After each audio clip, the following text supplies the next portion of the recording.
د خوست امنیه قومندانۍ د ترهګرۍ ضد امریت مسؤلین وایي د کره او دقیقو اطلاعاتو پر مټ یې د ترسره کړیو عملیاتو پر مهال مرکز ولسوالیو کې 21 میله سپکې او درنې وسلې او ګڼ شمېر پوځي مهمات او نور تجهیزات ترلاسه کړي دي. دوی زیاتوي د یادو وسلو او مهماتو په تور یې درویش تر شک لاندې کسان هم نیولي چې له ډلې 14 کسانو په خپل جرم اعتراف کړی او دوسیې یې عدلي او قضایي ارګانونو ته سپارل شوي. دوی زیاتوي له دې وسلو او مهماتو څخه به د اسلامي امارت مجاهدین په خپلو لیکو کې ګټه پورته کوي. مسؤلین پر نورو عامو خلکو هم غږ کوي چې دولتي وسلې او نور نظامي تجهیزات د بیت المال ته وسپاري او کنه د امنیتي ځواکونو له ورته اقدام سره به مخ شي. په دغه لاسته راوړنو کې سپکې او درنې وسلې شامل دي، نظامي تجهیزات شامل دي او ګڼ شمېر د پیکا او د کلاشینکوف مرمۍ شامل دي.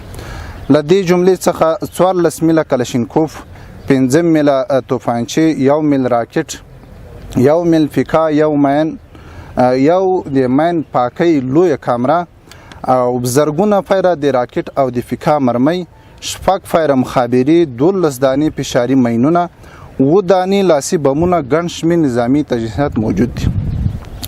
د یادو اسلحو په تور مو 23 نفره نیولي دي.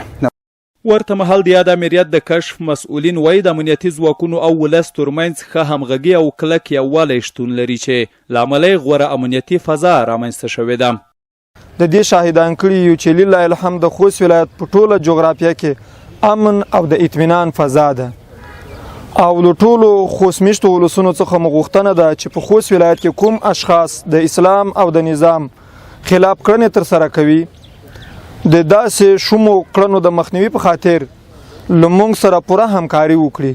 دوی به موږ ډېره شکریا ادا کړو او ډېر به منندوی سور نه.